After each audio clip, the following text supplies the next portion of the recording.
Diane and Taylor, good evening to you both. Yes, 7 News was the first on the scene to this shooting earlier this afternoon on Belmark Drive here in Spartanburg. I'm going to step out of the way. You can see the scene is still active. We're still roped off here on Belmark Drive, and all of the activity is centering in front of the White House, where you can see an investigator walking into right now. We've got a lot to get to for you this hour, but before we do, Grant Roberts joins us now for your forecast. First, now Grant, it's probably going to be maybe the hottest day of the year so far. Am I right in saying that? Yeah, it's going to be very close. Amy and Taylor, good evening to both of you. Yes, I have been in contact with the authorities investigating this case. On this day, 8 years ago, Emmanuel Quarles was seen leaving his house for the last time. Yesterday, the state attorney general's office says the man accused of murdering Quarles led them here to a shallow grave in Seneca, where they uncovered human remains. Spartanburg Fire Department's current central station has been in use since the 1960s, but it's not going to be around for too much longer. The department will soon be changing addresses. Behind me is Spartanburg Fire Department's new headquarters. Beautiful shot over downtown Greenville. You can see those big clouds there. Well, some of those clouds are rainmakers, including this one over Lake Hartwell. Now, some of the technology showcased today at ZF are still in development, but others are already in production and might be coming to a car near you sometime soon. These arrest warrants detail how 39-year-old Tara Johns allegedly abandoned the puppies inside a trash bag in the woods in Pauline. In fact, there are only 6 warrants because 3 of the puppies were already dead when they were discovered. But it is a weather impact day. Winter weather advisories are in effect for portions of western North Carolina. Meteorologist Grant Roberts joining us now with what you need to know. Hey there, Grant. Hey, Henry. Well, Amy and Taylor, I'm not the only one who's noticed the beautiful spring-like conditions outside over the last couple of days. They're really perfect for doing yard work. I started mine yesterday, but if you're planning on burning anything like this evening, be cautious. According to fire officials, the weather conditions make it perfect for fires to get out of hand very quickly. This morning, all 87 Greenville County schools welcomed back students for the 2023-24 school year. It's an especially important day here at Malden High School, which is celebrating its 50th anniversary. School bus after school bus pulled up to Malden High Tuesday as the school welcomed about 2,300 students to the new year. For senior class president Miriam Tate, it's the beginning of the end for her high school career. Honestly, I'm pretty anxious. It's my last first day, so it's kind of bittersweet, but I'm excited to see all the freshmen. I'm excited to see what this school year has to bring. Tate has a full schedule of classes, exciting ones that have to be completed before she can head to USC for college.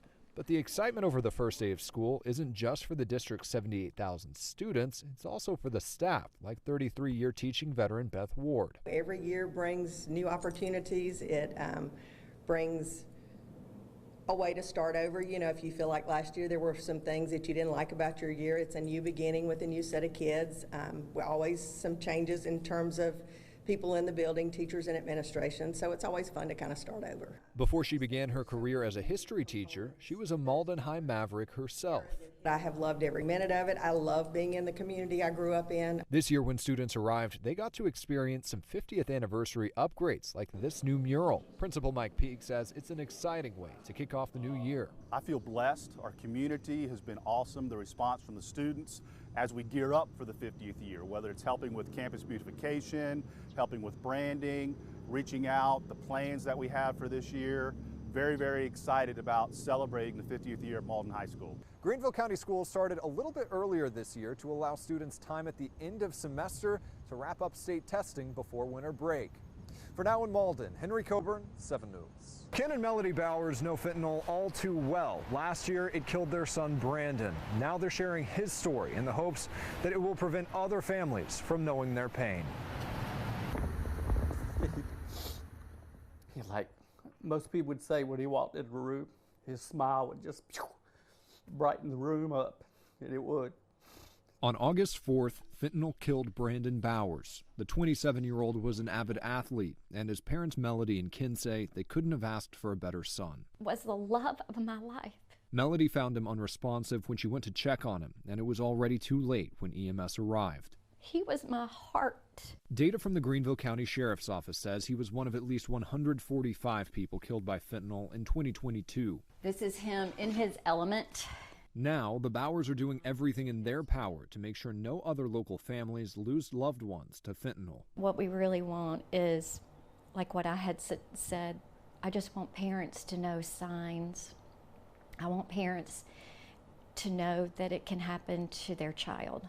They were one of several families to share with state lawmakers the dangers of the drug and to urge them to pass bills that would establish minimum sentences for trafficking fentanyl and would punish those who contribute to overdose deaths. They definitely going to do it. They've already told us that there's no doubt. I mean, there's just too much going on, but there's some gray areas that they got to work out as far as, like, you know, what is going to be called trafficking? Is it going to be 6 pills, 8 grams, 9 grams? One of the most prominent figures fighting alongside them for tighter laws is Greenville County Sheriff Hobart Lewis. That legislation is extremely important. We got laws now that doesn't stop people from committing crime, but if we don't have those laws, we can't prosecute them when they catch them.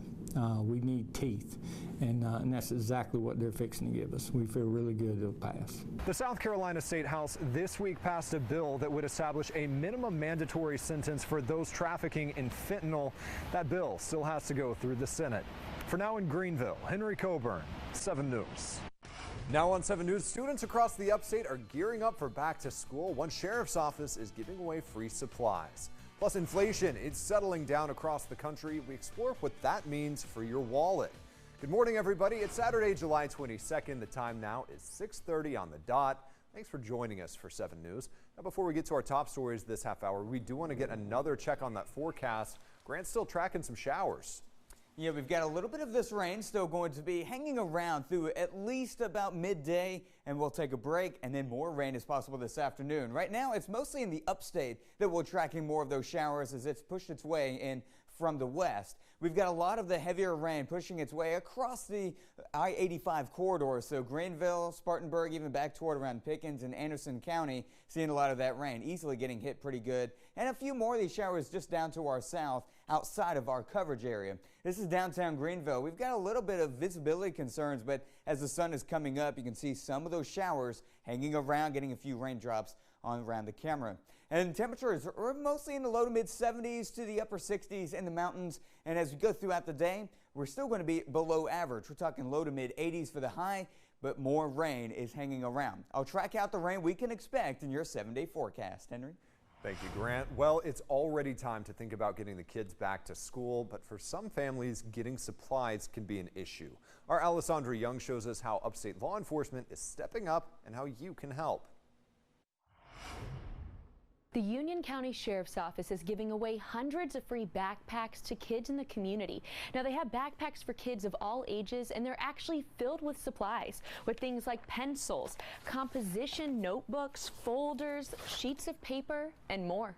The start of a new school year can be exciting, but not every child is able to get the school supplies they need. We are in an area where I know there are plenty of children that do not have the abilities to get the supplies that they need, and it's just an important outreach for us as officers. The Union County Sheriff's Office is trying to eliminate the cost barriers for families. They'll just come through, grab a backpack, and we serve them a free meal as well for each student and a cone of ice. They have hundreds of backpacks filled with supplies waiting for each child that needs one. It definitely makes a huge difference because they need to have the supplies in order to be successful in school, and if they don't have these supplies, then they can't really do the work that needs to be done. From pencils to glue sticks, they're working to make sure every student is classroom ready. They will have a section for kids kindergarten through 5th grade, and then one for 6th through senior year. Depending on the age of the child and the size, depends on exactly what size backpack that they'll get.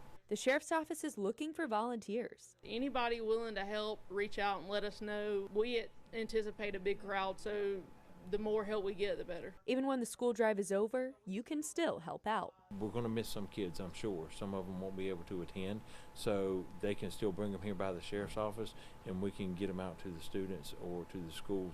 The event is going to take place next Saturday at the Union County Fairgrounds from 10 a.m. to 1 p.m. In Union County, Alessandra Young, 7 News. The Sheriff's Office says they're expecting a large crowd and will have extra patrol on the fairgrounds. If you'd like to volunteer, you can just show up today. All right, well, there will also be a back-to-school bash today in Liberty. The free event will be from 10 a.m. to 1 p.m. at the Liberty Rec Center on West Main Street. Backpacks and school supplies will be given away. You and your family can also enjoy food, music, and water slides. Well, great news for book lovers. Hub City Press has received a grant from Amazon Literary Partnership. The nonprofit focuses on an inclusive list of books from the South. The publisher tells us the grant will help promote their books, pay writers, and cover artists. Meg Reed says they try to capture the entire span of diversity in the South. Being recognized by larger organizations like this and being the only organization in South Carolina to be recognized is just, it's really gratifying, and it kind of, reinstates that what we're doing is important and has a national impact. Reed says they publish 8 to 10 books each year. The funds will be coming this summer. The latest data shows inflation is cooling across the country, and we spoke with an economist about what this means for you and your money. Jason Raven breaks it down.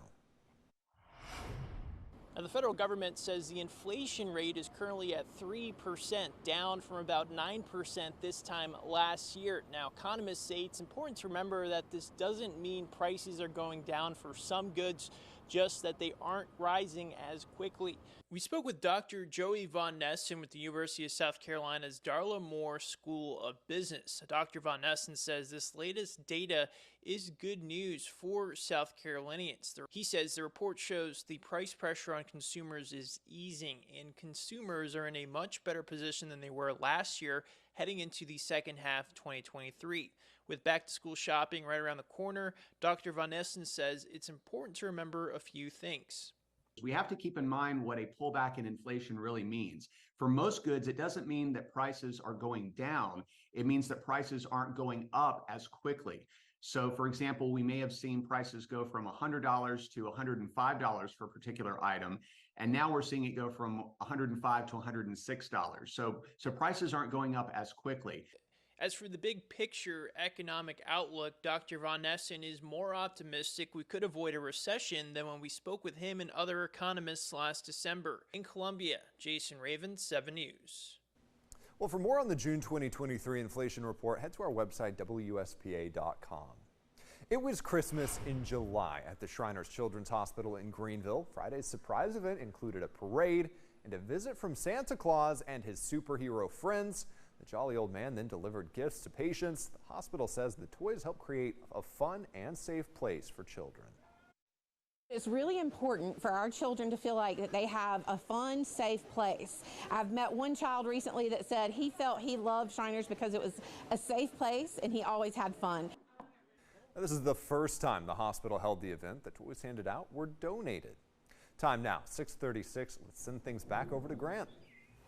Henry, we've got at least some good news with the rain today, is that we're not expecting anything to be severe. All of that will stay down to our south where there's a marginal risk. So for us here at home, we're expecting just those typical showers and storms, but below severe levels.